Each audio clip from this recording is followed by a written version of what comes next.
Na primeira metade do século XX, a extração e comercialização de látex, óleos, gorduras vegetais e outros produtos fornecidos por plantas nativas mobilizavam milhares de pessoas que viajavam pelos rios e florestas da Amazônia. Essas caravanas permitiram o desenvolvimento de muitos distritos e cidades. Depois, com a chegada da gasolina, do óleo diesel e da descoberta da borracha sintética, o extrativismo vegetal entrou em franca decadência e muitos sonhos sucumbiram.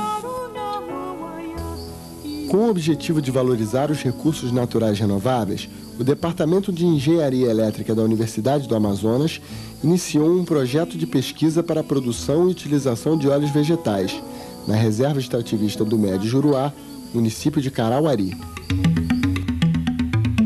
O projeto conta com o financiamento do Programa do Trópico Úmido, do CNPq, da Agência Nacional de Energia Elétrica e o apoio do IBAMA. A comunidade do Roque, escolhida para esta pesquisa, está localizada a cerca de 750 quilômetros de Manaus, no centro da Amazônia Ocidental. Fundado em 1983 em um antigo seringal, Roque esbanja alegria e uma invejável tranquilidade, especialmente para os moradores dos grandes centros urbanos. Este manso ritmo de vida, alimentado por farinha de mandioca e muito peixe de água doce, só se altera nas movimentadas tardes de domingo, quando a população se reúne para jogar vôlei, futebol e fazer a criançada se divertir.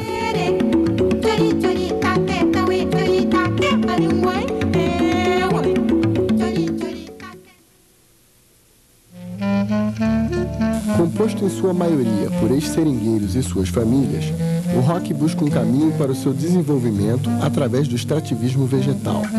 A borracha natural, extraída pelos métodos tradicionais, perdeu espaço no mercado.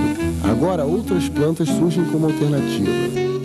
Nas matas próximas ao rio Juruá são encontrados andiroba, urumuru, uricuri, matauá e copaíba. Caviúna, cerejeira, baraúna, imbuia, pau da sova, juazeiro e jatobá. Gonçalo Alves, Paraíba, Itaúba, Louro, Iteparacauba, Peroba, Massaranduba, Carvalho, Mogno, Canela, Imbuzeiro, Catuaba, Janaúba, Aroeira, Araribá, Pau-Ferro, Angico, Amargoso, Gamileira, Andiroba, Copaíba, Pau-Brasil e Jiquitibá.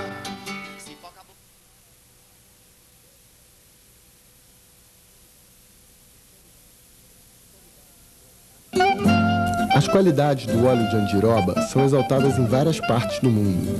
Além de substituir o diesel em motores estacionários, este óleo, descoberto pelas tribos indígenas, é utilizado na medicina popular como cicatrizante e anti-inflamatório, na fabricação de velas repelentes de insetos e nas indústrias de sabão e de cosméticos. Boa noite, gente. Eu peço a colaboração de todos, porque todo mundo que tiver que dar uma viagem, a madeira toda faz isso, tá? E 2 sacos de cimento que está no flutuante, tá? Na Reserva Extrativista do Médio Juruá, existem grandes andirobais na floresta aluvial de Várzea, já mapeados por imagens de satélite. Cada hectare tem, em média, mais de 50 árvores adultas. Considerando que cada árvore chega a produzir até 25 litros de óleo por ano, ou 140 quilos de sementes, é possível calcular o imenso potencial desta região geográfica e projetar os benefícios para seus moradores a médio e longo prazo. Para produzir 1 kWh em motores convencionais, gasta-se em média 0,3 litros de óleo vegetal. Ou seja, para suprir esta demanda com folga, é recomendável dispor de uma potência instalada de no mínimo 75 kW e de uma área de manejo florestal de aproximadamente 18 hectares, desde que cada hectare tenha, por exemplo, 40 árvores adultas de andiroba. Cada árvore dessa espécie produz por safra cerca de 20 litros de óleo. A organização dos produtores rurais e a valorização das plantas oleaginosas nativas é tão importante quanto a substituição de derivados de petróleo por óleos de andiroba e de uricuri para a produção de energia elétrica.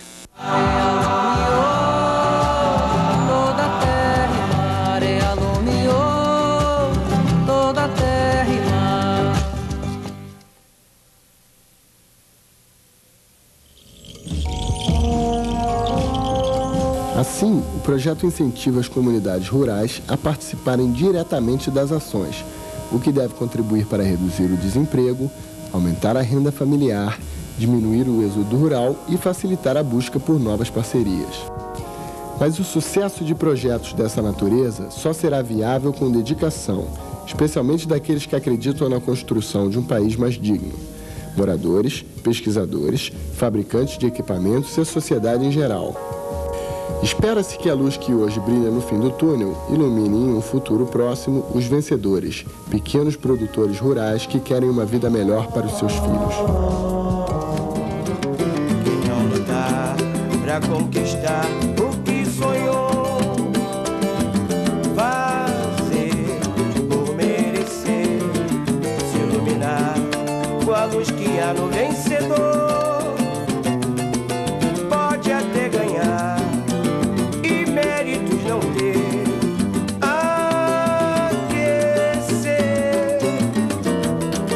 os seus ideais em muito amor, com o poder nas mãos não brincar, o arvoredo do mal derrubar e arrancá-lo bem da raiz, sua vida no bem sublimar, pra ajudar a erguer o pilar de um mundo bem mais feliz. Não lutar pra conquistar o que sonhou, fazer por merecer, se iluminar com a luz que há no vencedor, pode até ganhar e méritos não ter, aquecer os seus ideais em muito amor, com o poder nas mãos não brincar, com o arvoredo do mal derrubar e arrancá-lo bem na raiz, sua vida no bem sublimar.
Há um mundo dentro de um mundo na Terra diante de nós.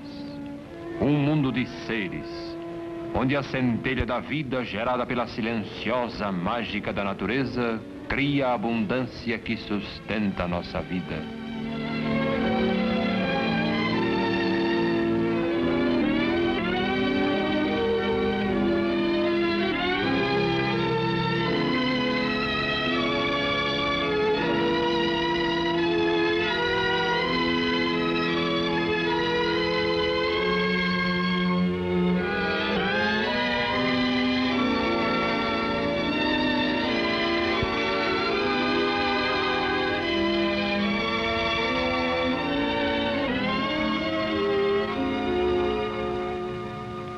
De alguma forma misteriosa, surge a vida na semente. As raízes aprofundam-se no solo e o caule, com as folhas surgindo, cresce em direção ao sol. É o eterno processo do crescimento, cujo ritmo incessante cumpre a promessa de riqueza da terra através das sementes que brotam, das plantas que crescem e das flores que se abrem à vida.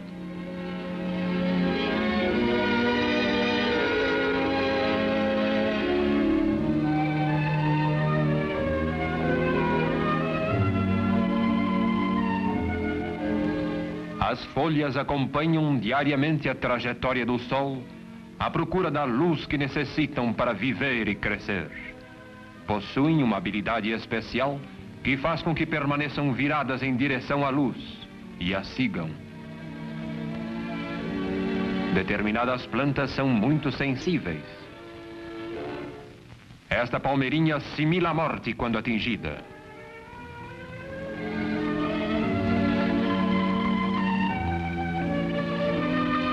Para mais tarde, passado o perigo, reviver.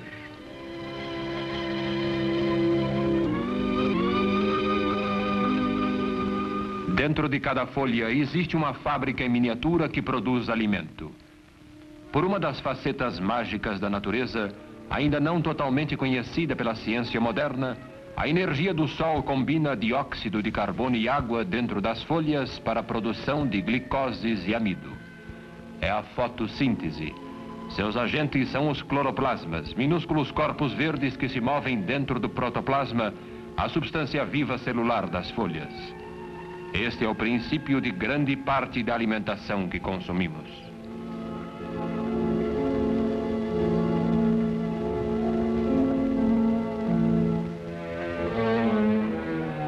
Uma função igualmente importante e complexa é desempenhada pelas raízes. O recolhimento do alimento do solo para a planta. Na superfície de cada raiz existem milhares de formações capilares que absorvem os minerais dissolvidos em água existentes no solo. Eis um destes capilares, grandemente ampliado, transportando o alimento para a raiz da planta. Das raízes, por um sistema de transporte, os minerais são levados através dos tecidos vegetais para o caule e as folhas.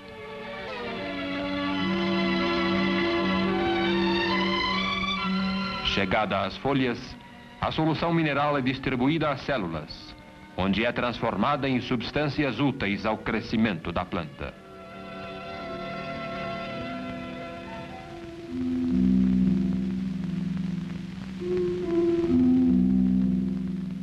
As raízes pressentem a presença de umidade e de alimento.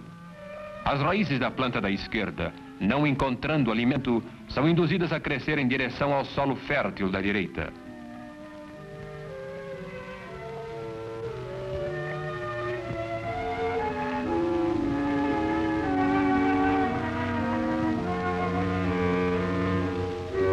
As raízes possuem também a habilidade de evitar obstáculos. Não desistem com facilidade de sua procura por alimento. Alguns dos complicados processos que se referem ao crescimento das plantas, bem como o solo no qual elas vivem, ainda se encontram além de nossa compreensão. Contudo, muitos fatos importantes sobre o solo já são de nosso conhecimento. No começo, toda a terra era somente rocha. Através de milhares e milhões de anos, as poderosas forças da natureza, geleiras, de gelo, a força do vento e da água, gradativamente quebraram a rocha em partículas menores. Minúsculas plantas elementares começaram a surgir na superfície da rocha, contribuindo também para o seu desmembramento. E com o passar de muitas centenas de milhares de anos, a sua constante demanda de alimento, o seu viver e o seu morrer, causaram transformações às quais a rocha não pôde resistir. Grandemente ampliadas, as minúsculas partículas de rocha resultantes deste processo de desmembramento parecem delicadas peças de cristal.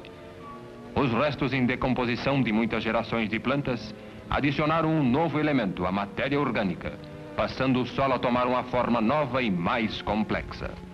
Através de séculos e séculos, camadas sobre camadas de solo acumularam-se sobre a rocha. As características do solo, como as dos seres humanos, são influenciadas pela sua origem e hereditariedade, pela natureza do material paterno, pelas condições climáticas e pela espécie de plantas que gerou e que gera. A camada superior é composta de minúsculas partículas de rocha combinadas com matéria orgânica em estado variável de decomposição.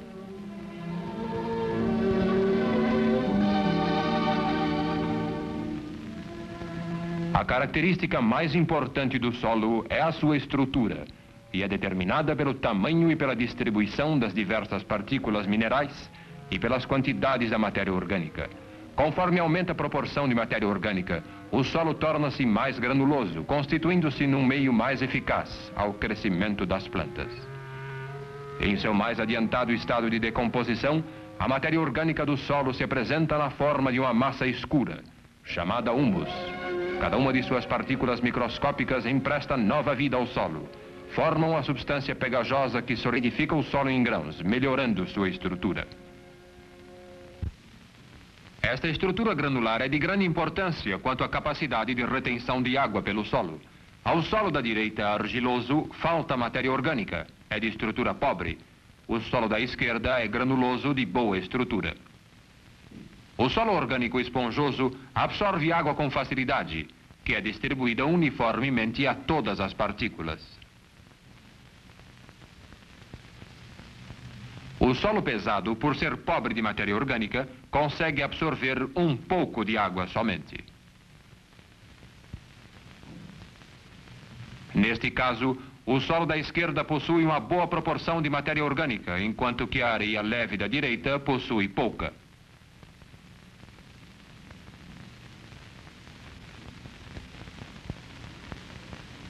A água atravessa a areia com muita rapidez, carregando consigo um resíduo turvo que contém a melhor parte do solo. O solo orgânico retém quase toda a água, conservando seus valiosos elementos nutritivos.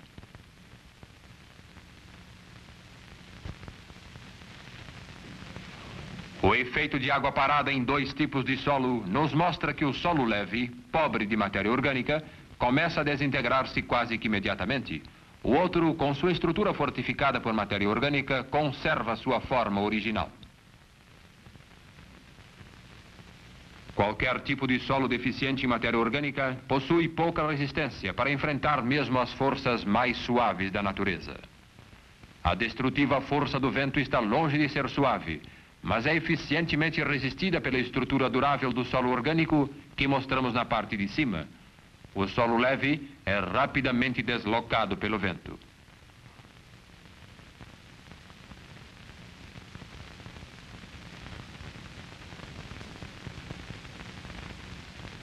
A chuva é necessária ao solo produtivo, mas os impactos persistentes das gotas de água representam um perigo que só pode ser enfrentado pelos solos naturais que possuem a estrutura reforçada por matéria orgânica.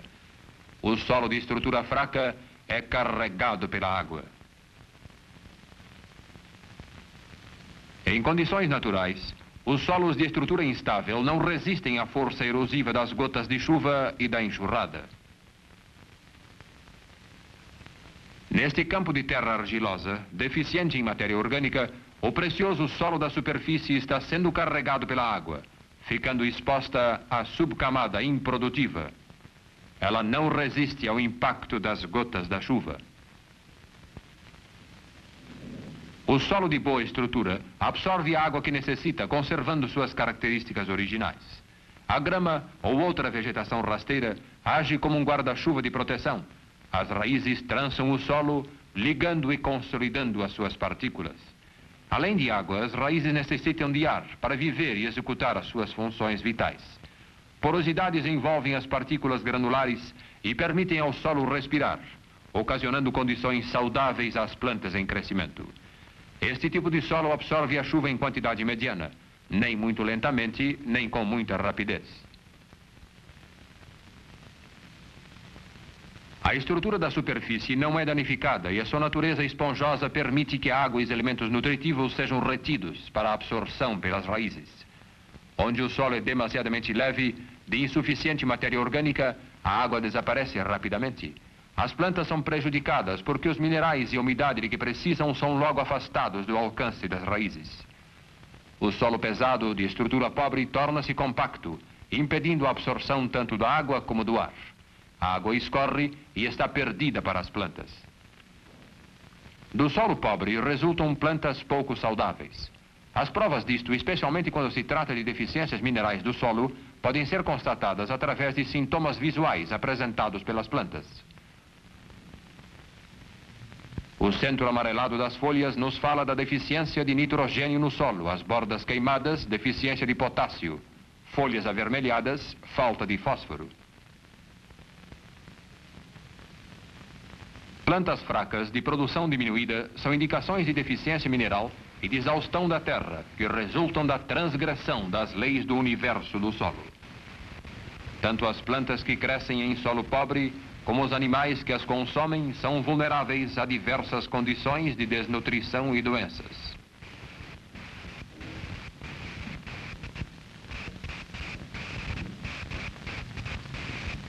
Também as doenças das plantas podem ser responsáveis por severas diminuições da produção. Os organismos que causam essas doenças multiplicam-se rapidamente.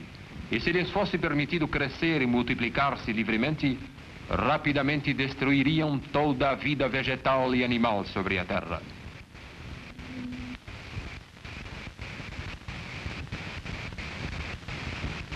Afortunadamente para as plantas e para nós, a natureza possui muitas maneiras de reprimir esses malfeitores. Uma delas são os antibióticos. Aqui temos uma visão microscópica de 2 organismos do solo envolvidos pela massa de um cogumelo infeccioso. Com o prosseguir da doença, o organismo da direita produz uma substância chamada antibiótico que evita a continuação do crescimento do cogumelo prejudicial. Foi a descoberta deste segredo da natureza que tornou possível a produção de eficientes drogas de combate à doença, como a aurimicina e a streptomicina. Outros tipos de antibióticos são mantidos pela natureza como proteção constante contra as doenças.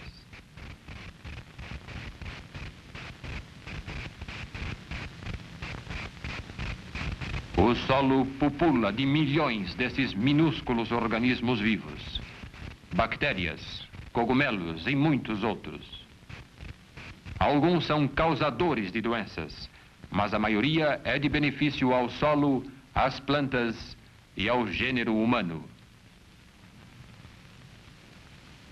Durante o processo de obterem alimento para si próprios, transformam complexas substâncias orgânicas e minerais em outras mais simples que as plantas podem absorver. Mantêm o alimento das plantas em circulação, fazendo do solo um ambiente melhor para as plantas viverem.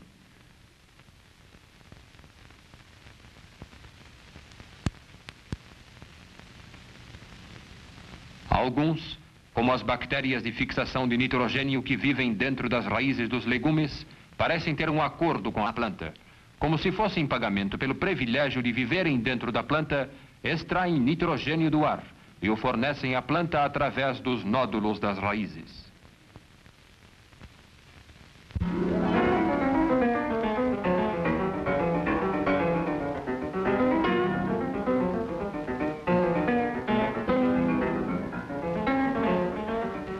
O mundo do solo é o lar natural de muitas espécies de insetos. As providentes formigas acumulam alimento em seus armazéns subterrâneos para se garantirem contra um dia de chuva. Poucos se preocupam se a sua caça é viva ou morta.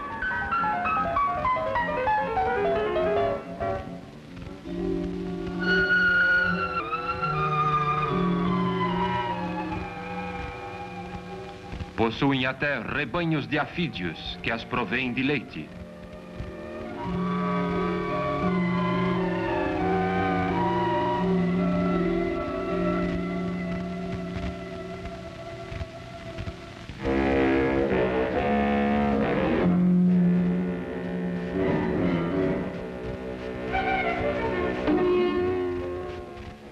Sobre todos os habitantes do mundo do solo impera a lei das florestas.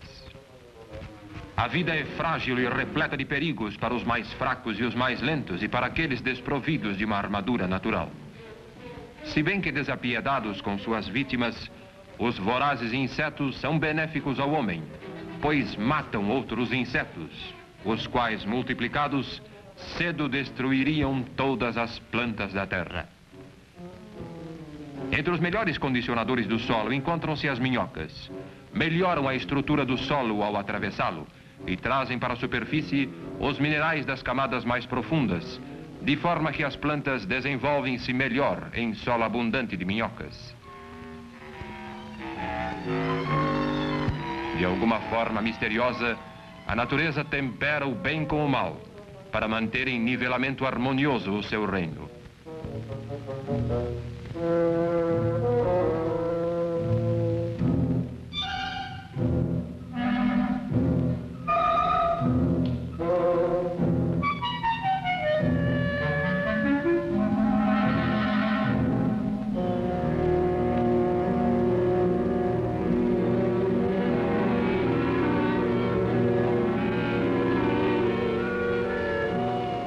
Os vivos são alimentados pelos mortos, e o ciclo incessante da vida continua.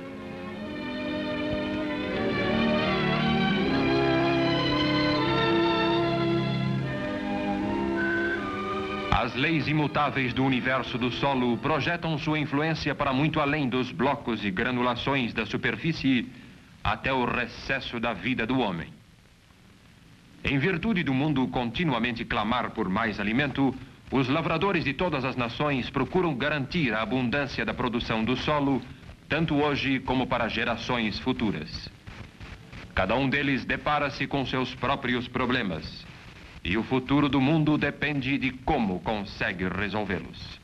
As análises de laboratório constituem um passo elementar no reforço e conservação do solo, fornecendo indicação das deficiências minerais, da qual surgirão as recomendações para as diversas adubagens. Mas a solução não é simples. As análises químicas fornecem apenas indicações limitadas da fertilidade e capacidade produtiva do solo. As deficiências de fertilidade podem ser corrigidas pela aplicação de adubos comerciais, especialmente em áreas onde ocorre plantio cerrado todos os anos. Porém, se o solo possui outros defeitos, nem todo o adubo do mundo conseguirá corrigi-los.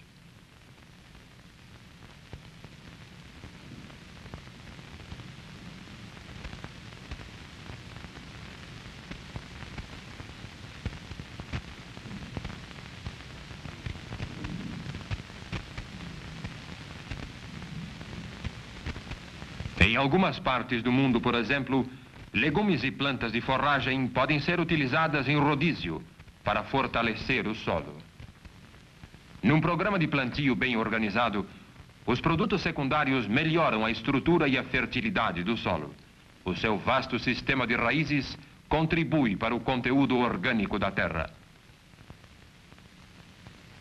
Em qualquer pedaço de terra digna de ser cultivada, métodos adequados de plantio baseados em conhecimento íntimo e compreensivo dos processos da natureza podem revelar o segredo da produção abundante e prolongada.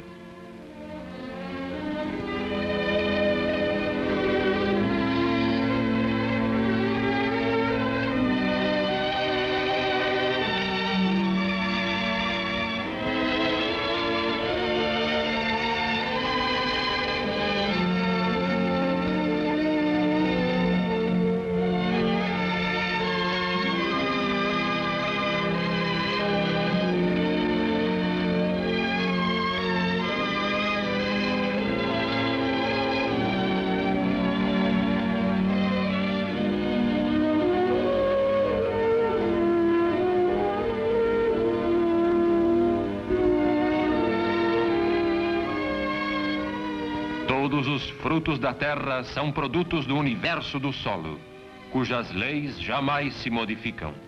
É preciso compreendermos essas leis e trabalharmos com elas, se quisermos continuar a colher sua abundância.